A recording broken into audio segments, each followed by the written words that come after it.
好，观众朋友好，欢迎来到周末直播问答。好，我是方伟。那基本上呢，每个星期的周末呢，我是想说有一段时间，大家听得见吗？听得见能不能打个字哈？明亮，李明亮，嗨，谢谢哈，谢谢你过来。如果说能听得见的话，打个字哈，这样我就知道情形怎么样。好的，非常高兴啊，这个周末这个时间跟大家能够有一段就是问答对话的时间。因为每个星期现在都很多的事儿啊，那好多大家打字的时候，我要一个个回，还是蛮那个的哈，蛮辛苦的，回不了太多，也回不了太透彻。所以呢，周末有一段时间跟大家直接来谈呢，是我觉得是最好的事情。好吧，那我们就闲话少说，直入正题啊。我这里大概有10几个 OK，但是呢，我觉得现场在听的观众朋友呢，网友，如果说你现在写问题的话呢，那我觉得我尽量优先好不好？因为你在现场嘛。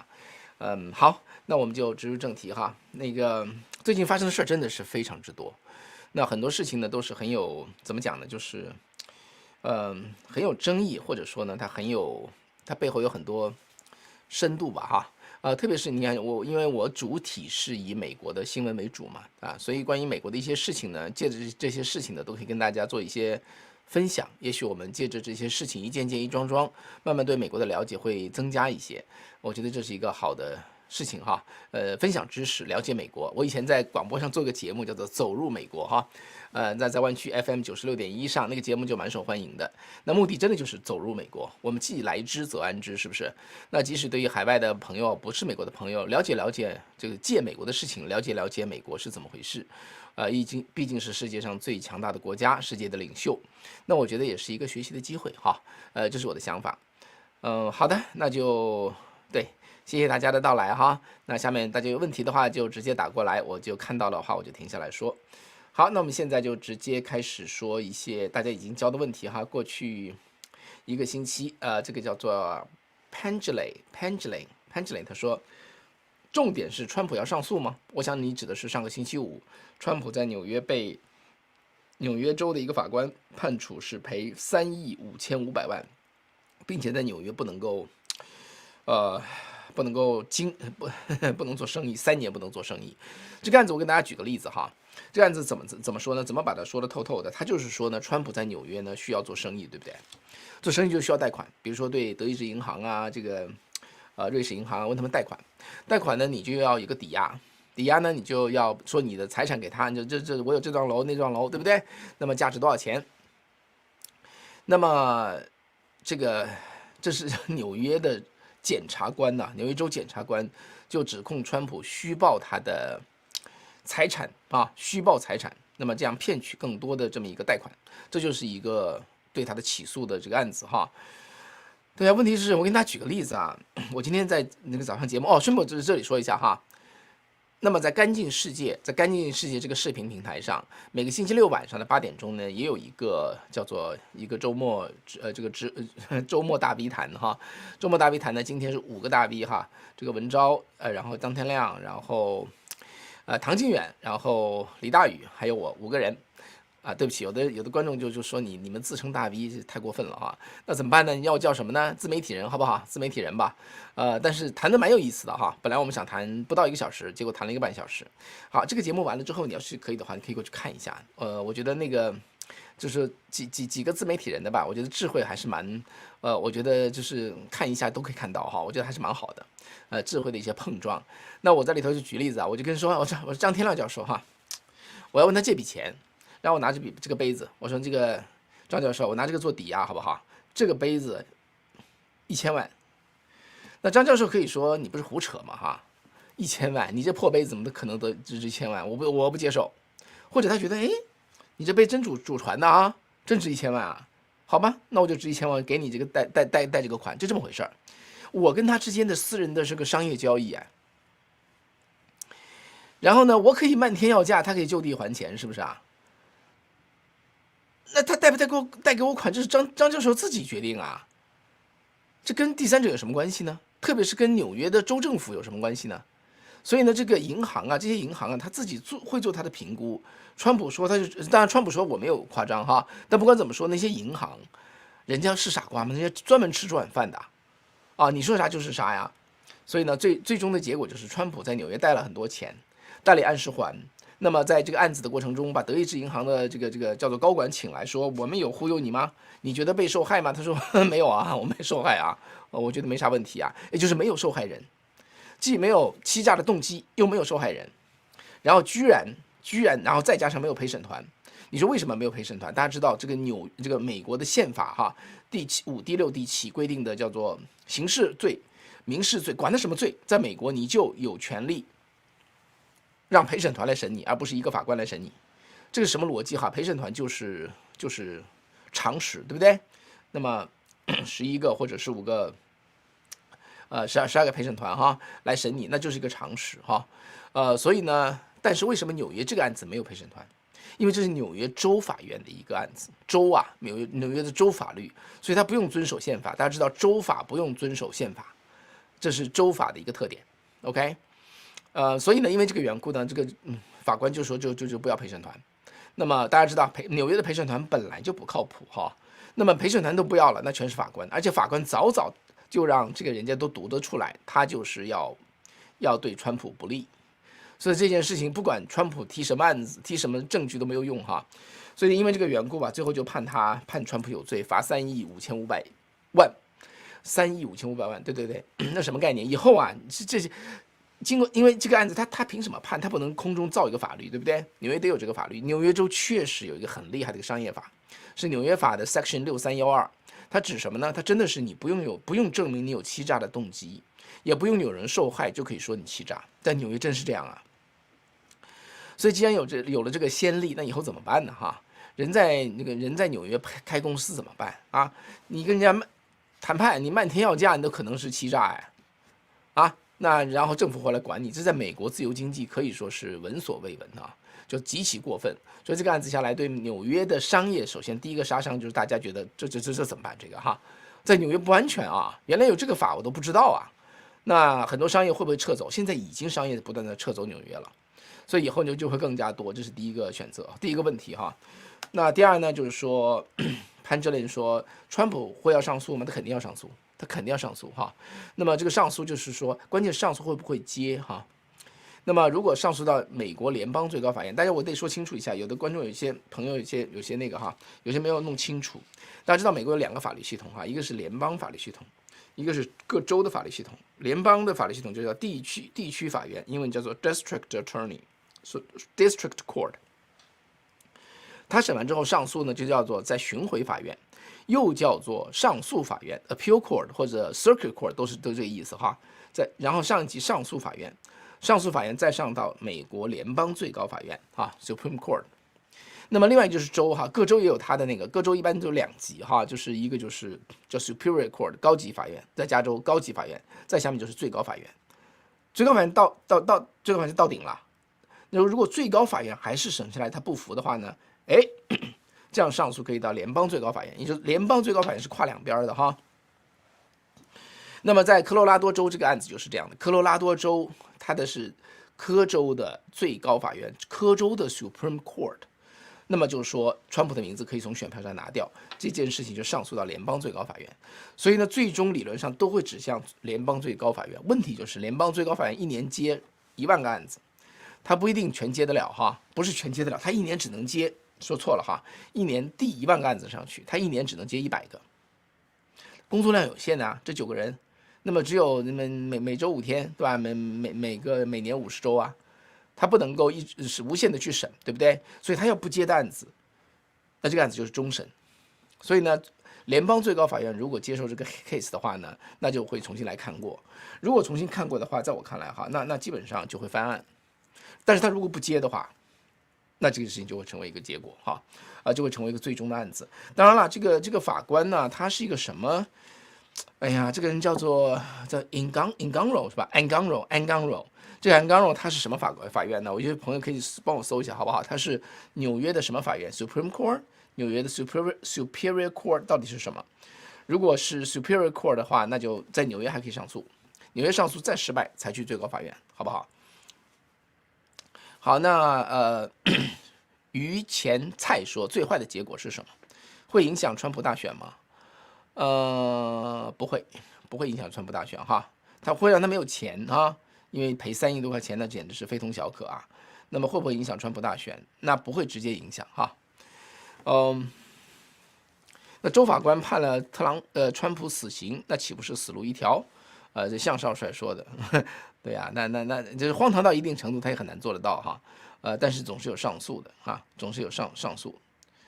OK， 好 ，AYJ 说，方伟先生怎么看待 Tucker Carlson 采访普京对美国大选的影响有多大？讲讲马斯克会支持川普吗？马斯克说，今年他不会投票给拜登。川普会回归推特吗？推特是美国最大的政治讨论平台，川普应该没有理由不使用这么大的平台。哎，你这都是很有道理的问题哈。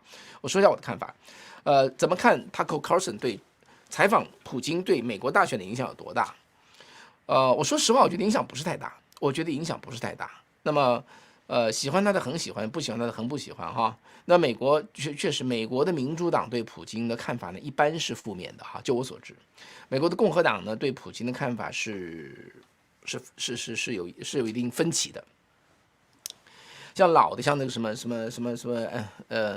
Graham 哈，那像他这种老的参议员呢，包括说麦康奈尔对普京肯定是负面看法。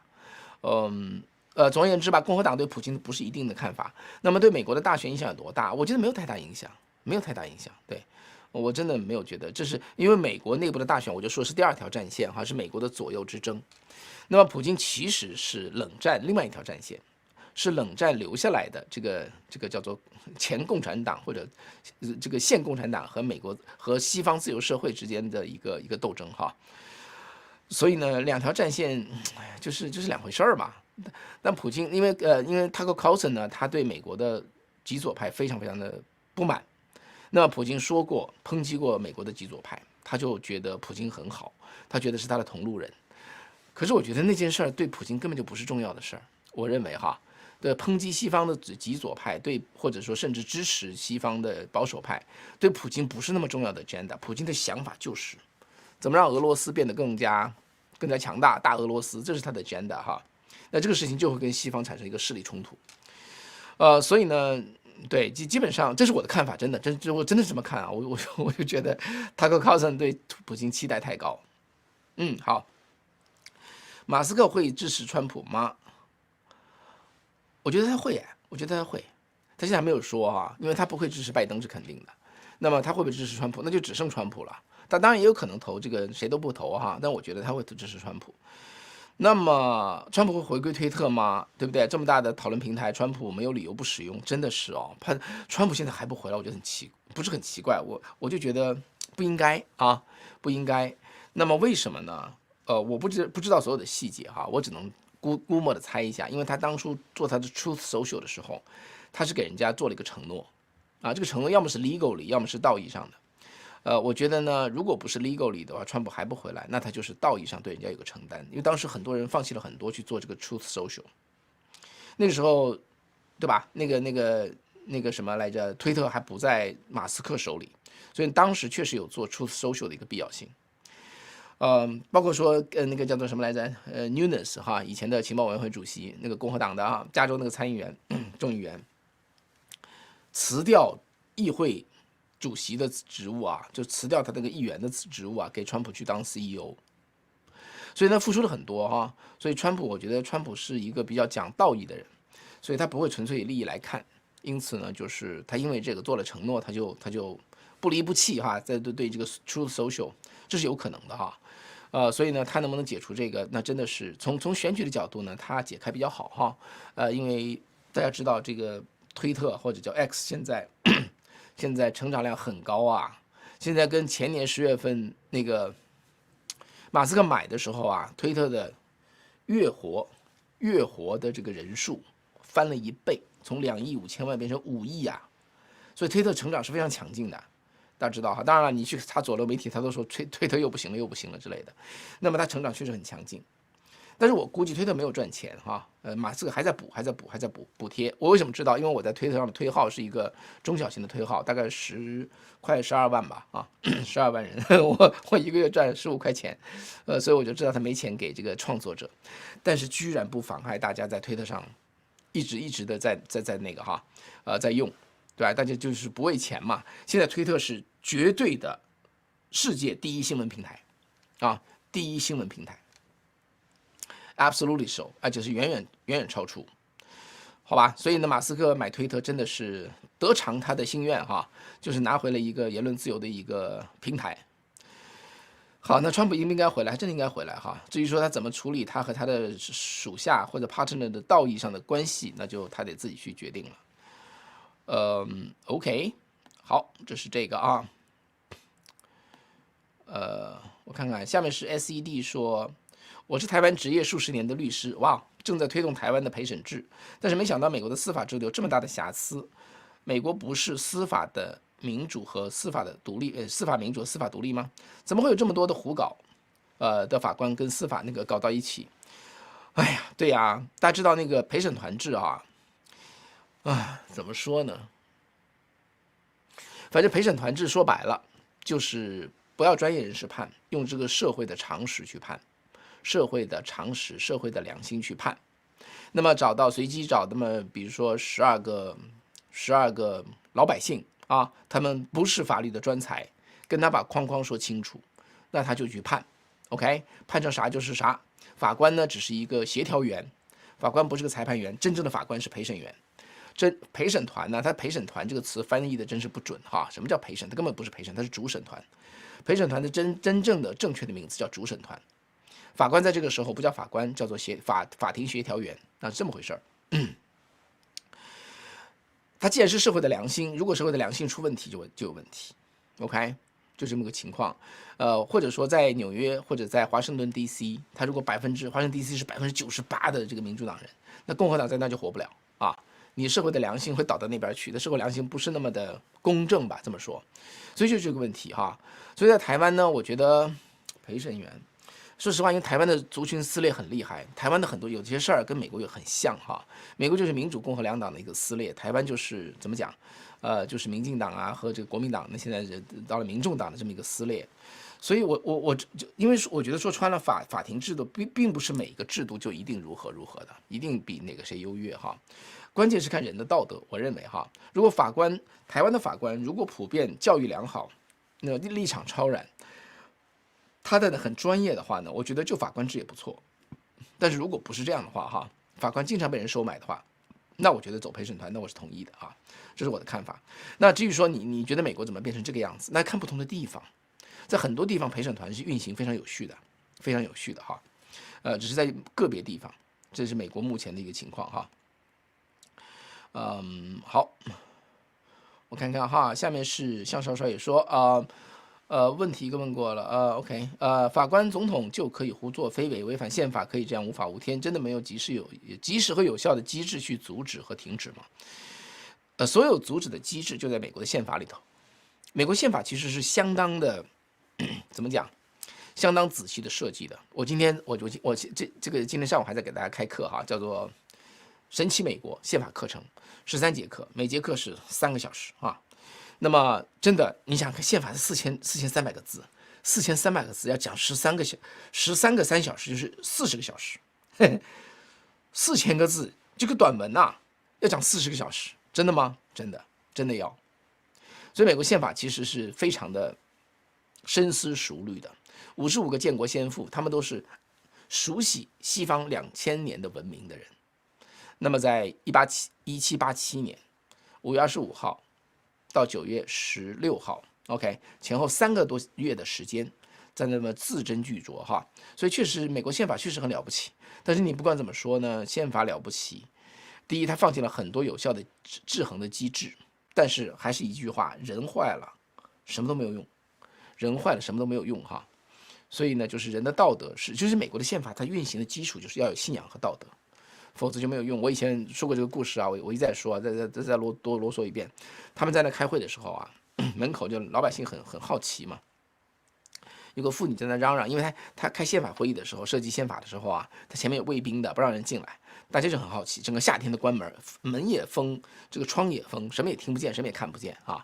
其实他们在里头那个开宪法会议很遭罪的，因为夏天很热嘛，那个时候又没有空调哈，结果终于出来放风了哈，放风7月4号出来放风，那本杰明·富兰克林就走到门口，结果旁边一个女人就在那叫哈，那个女人据说后来说是那个费城市长的夫人，她说 What kind of country are you designing？ 你们在设计一个什么国家？本杰明·富兰克林就说了非常简单的几个词，说 a republic if you can keep it，a republic if you can keep it。我们在设计一个共和国，如果你守得住的话。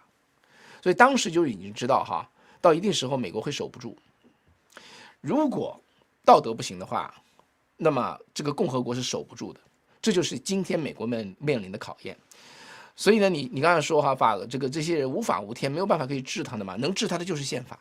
OK， 那宪法的应用的机制，它需要掌握权力的人要有基本的道德，你不用多么崇高，你不能乱来哈。但如果他乱来的话，那真的就是 that's the problem 哈。OK， 好，我们再往下看啊，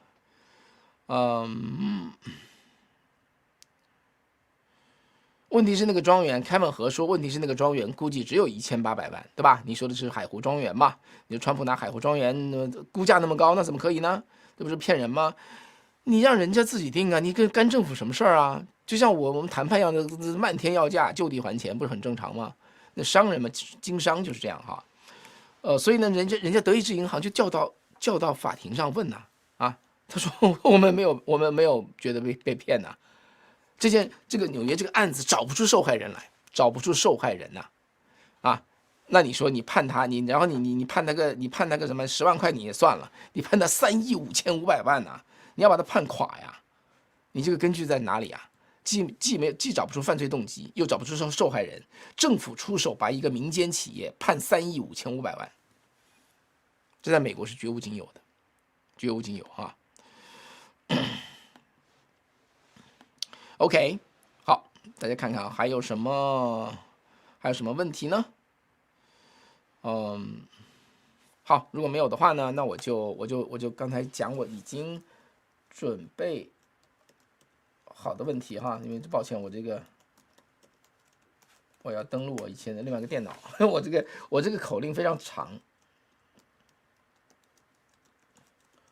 打错就白打。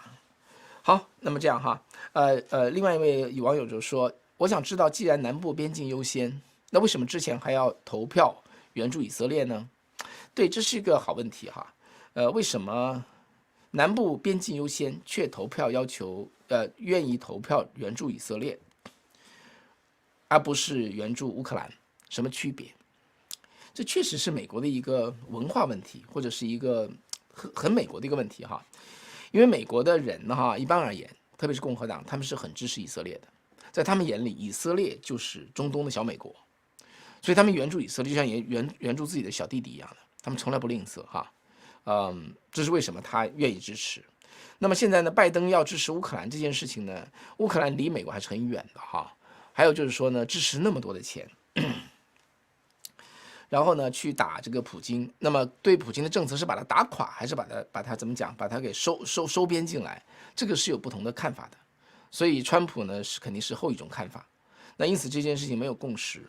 关键，但是这里头确实有个政治问题哈，就是拜登太想援助乌克兰了。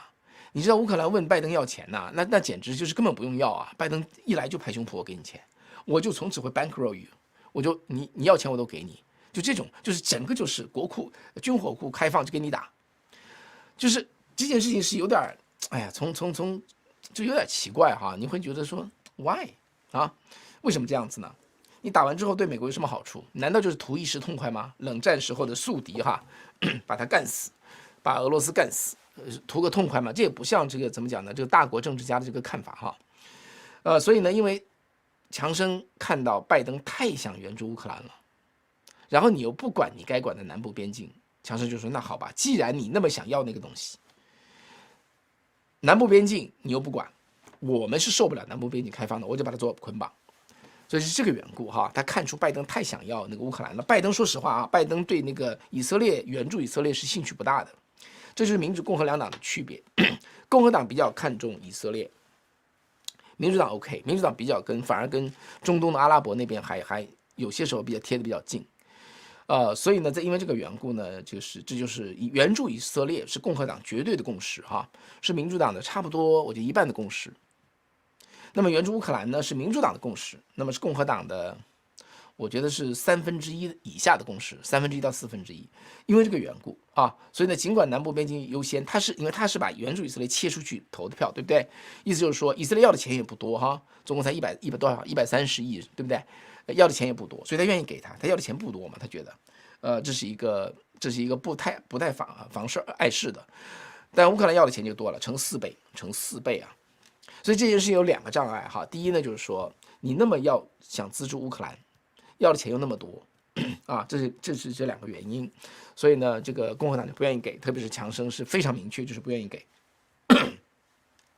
要那么多钱，因为美国已经没多少钱了，美国1个月联邦政府的税入啊，联邦政府收的款只有4000亿，你随便就给人家600亿美元，而且绝对不会还的。以色列那个你想想看，乌克兰怎么还得起啊？他也不会还他的，就白送啊。那么国债已经33万亿。你就这么想哈，你们家欠33万亿块钱，你每个月只能收入4000块钱，你就想象一下，大家可以想象得出来哈。然后有人说，哎，我那有麻烦，给我600，你已经给了我1000块了哈，再给我600块好不好？你每个月收4000块哈，你每个月要支出5000，你每个月本来就赔1000，然后你再写张已经给了他1000了，然后再给他600，你就想啊，就是这家是你家呀。你给不给？你就这么想，你给不给？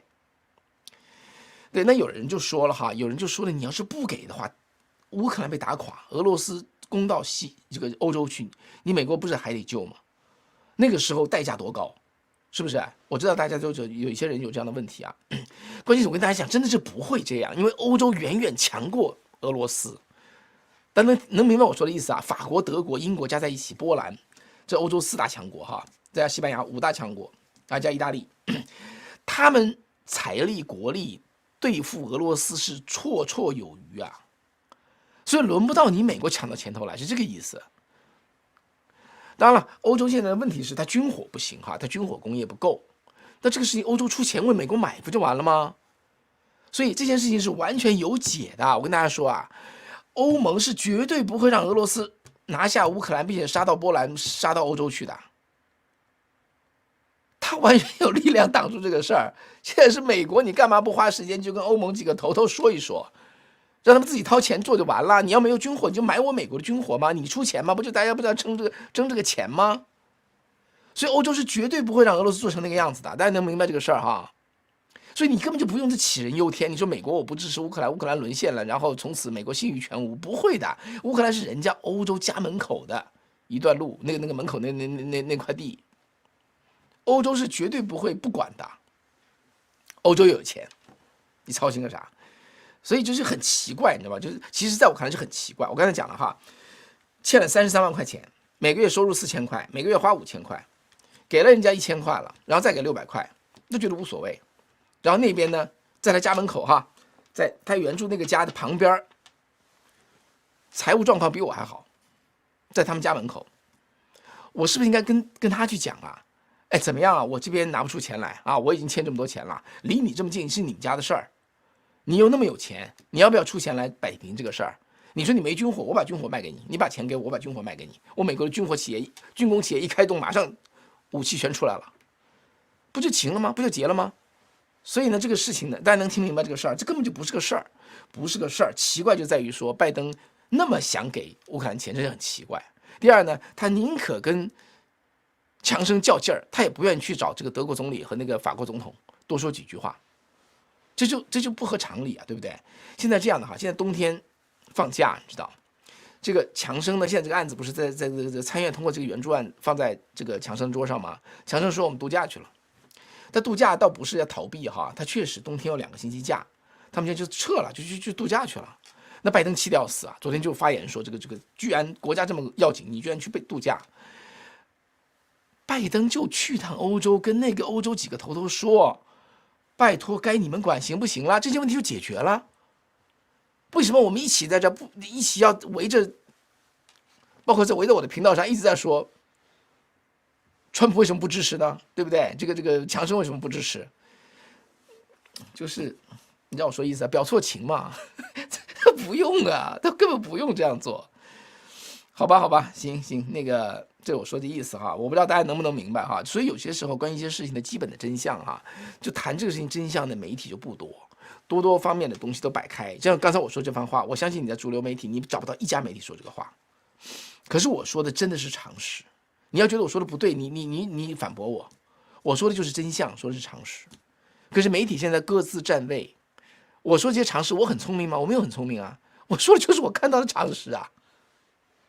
欧盟是可以摆平这件事情的，拜登又不去说服他们，拼命的问自己家人要钱，要塞给人家，什么情况？对不对？是这么回事啊。所以呢，好 ，Max 林说，川普上诉赢官司的可能性有多大？如果最高法院接案子的话，他赢官司的可能性非常之大；如果他不接，那就没戏了啊。所以就是这个，就是在这个地方。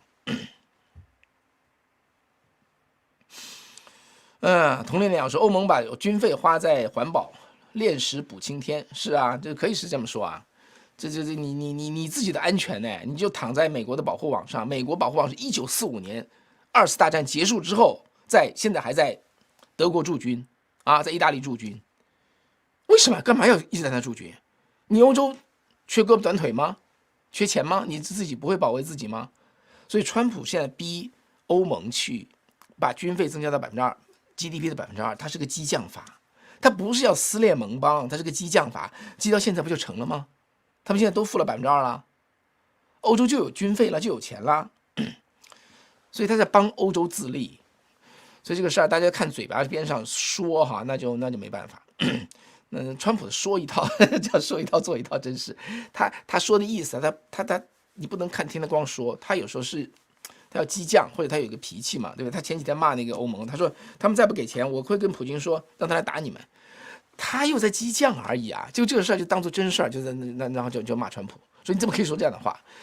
哎，人家就是一个商人脾气哈，没想那么多政治正确，就这意思哈。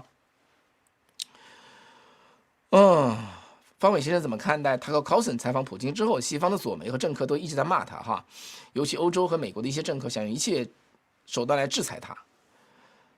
哎，我觉得因为这个事情，因为他采访普京去制裁他，我觉得那就太过分了，真的。你让人说话嘛，有什么啦？你怕普京误导人呢？那西方现在在这个问题上哈，这双方这个没有封杀，没有封杀，对不对？那真相跟假象一比，不就知道了吗？这有什么问题呢？不用担心哈。好，那么下面是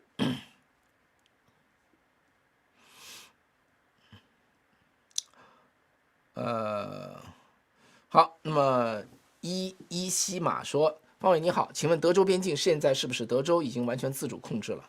联邦政府怂了，让非法移民从亚利桑那和加州进来，是这样吗？期待最新的分析。对，是这样的。因为我去 Eagle Pass 的时候哈，在那个希尔比公园，对不对？基本上就是德州国民警卫队进来，把联邦政府赶走啊，赶走，他就占领了那儿。然后呢，在河流上，河中间设上那个带刺的浮标，那个网啊，地下的铁网垂到河底，然后在岸边上放上铁丝网，那个就是蛇腹型的啊，就滚型的铁丝网，滚筒型的铁丝网。大家就说啊，拜登会来硬的啊，这个把这个国民警卫队的权力收走啊，把国民警卫队抢走，那么让德州州长就范，甚至是把他给抓起来。不会啦，因为边境该他守嘛，他没守好已经理亏了。那德州进来补，他还来硬的，他来不了，很难来硬的哈，就基本上他就撤了，边境就在德州手里。但是确实边境问题没有解决，因为此处过不来，我就到别处过呗，人家就跑到亚利桑那，跑到新墨西哥，跑到这个加州去绕道进去，所以还是没有减少，还是没有减少这个东西哈，减少入境的情形。啊，有人说哈，我不是提了5个问题吗？我说5个问题去问拜登，啊不，说他和 Carlson 去问这个普京，他应该问的，他没问。有观众朋友就说，但是方伟老师问这些问题是危险的，如果过于尖锐，他能保全自身吗？如果问了他还能活着出来吗？如果问这些问题，那不成了左媒吗？都不是哈，都不是。问这些问题，他绝对没有问题的，因为为什么呢？哈，因为这就是记者的 job。一个记者哈，不论他是左派还是右派，他其实在做一个好的记者的时候，他其实两种，你知道2种派别的问题，其实是基本是一样的，你知道吧？好的记者啊，问的问题是一样的。为什么？因为他的工作是问出观众心里想的问题，而不是问他自己在乎的问题。如果他只问自己在乎的问题的话，那这个记者就不够专业。因为你为什么去采访人家呀？你所有的观众有机会问他吗？当然没机会问啊，只有你能问呢。人家没机会问，就是你来问，你就是观众的代表。你如果问不出观众心里的问题的话，你这采访算什么事儿啊？人家为什么要看你的？所以好的记者是放弃自己的观点，问观众心里的问题。所以他们最后问出来的问题其实是一样的。我那说的5个问题没什么稀罕的，我跟你说，无论是左派右派，只要是个优秀的记者，全都能想得出来。普京会不会？他问出来过于尖锐？不会的。我跟你说哈，这些政治人物他都知道这些问题是正常问题。我说出来你觉得很尖锐哈，比如说这个对人权的侵犯啊，俄罗斯军队屠杀平民，你知道这事儿吗？是不是明令的？不是的话，你知不知道？你不知道的话，为什么？你怎么可以不知道？作为总统，你知道的话，你干了什么？这个问题是 fair question， 这是很公平的问题。我跟你讲，以我对美国的和俄罗斯的这个世界的政治的了解哈，他问这个问题，他绝对不会把他抓起来，绝对没有危险。其实普京是等他问这些问题，他没有问，因为问这些问题是正常的现象。普京真的是等他的问题。后来普京不是说吗？那说他要问，他等他问尖锐的问题，他没问呐。普京也这么说啊。你说普京是事后故意这么表演的哈？未必。普京说的话是一个政治现实或者新闻界的现实，他真的应该问那个问题，不是过分，那叫当分的事儿。他没问呐，他没问啊，哎，就是普京对那个卡尔森对普京有点太认同了，就影响了他的这个职业判断，这是我的看法哈。请问如何修订啊？这个 Lisa 孙说如何修订各州的选举法？对，没错，美国的选举是由各州定的，不是联邦定的哈。联邦有个中央选举委员会哈，叫联邦选举，这是什么 Federal Election Committee 哈，联邦选举委员会。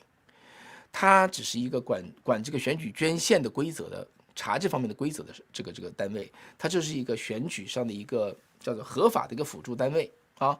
因此呢，它不管选举，选举是各州去管的，是这么个情况。所以呢，我想跟大家说的就是这个各州要如何修订选举法，就需要各州的州议员去出手做这件事情。因为美国的50个州啊，各州也都是3权分立的。所以选举法的修订要众院通过、参院通过、州长签字才能做到这件事情。但你这个问题说得很对哈，修订各州选举法就是现在在剩下10个月之内，美国人民应该着力的地方，这是真正能够把选举扎紧。因为我们知道选举啊，美国选举是个 honor system 哈，是一个叫做什么来着？诚信系统，人人都诚实，这个选举法就行。如果有人不诚实，这个选举法就不行。为什么？因为这个选举法松松垮垮，什么都不防，什么都不要。只有公民才能够选举，不用查公民证。美国也没有公民证，那么不用查 voter ID， 这个人来投票你都不知道他是谁啊？不用查 voter ID， 不是每个州哈，很多州是这样子的，包括一些摇摆州，像宾夕法尼亚州。那么机器数票，那个机器谁相信啊？谁给出认证？谁相信啊？所以呢，外面就是叫做移动票哈，这个票从这儿搬到那个地方，中间谁监管？总而言之吧，都是非常松松散散的。所以呢，这些东西在美国如果诚信出问题的时候，州选举法一定要扎紧，扎不紧的话，就永远吵下去，永远没有结果哈。好，看看啊，还有不少的观众说。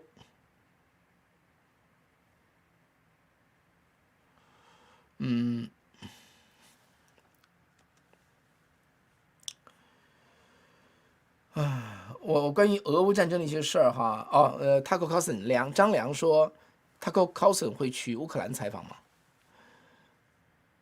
我跟你讲哈，我觉得他应该去，但是我认为他不会去。大家给点时间看我这个判断对不对哈？为什么他应该去呢？因为他是个记者嘛，他干嘛要有偏向呢？他就在心里偏向的。如果我是他的话，我会做这个事情。但是为什么他不会去呢？我说他不会去呢，因为他有点太偏向了，他对乌克兰实在一点兴趣都没有，甚至是负面的看法啊。这因为什么他不去哈？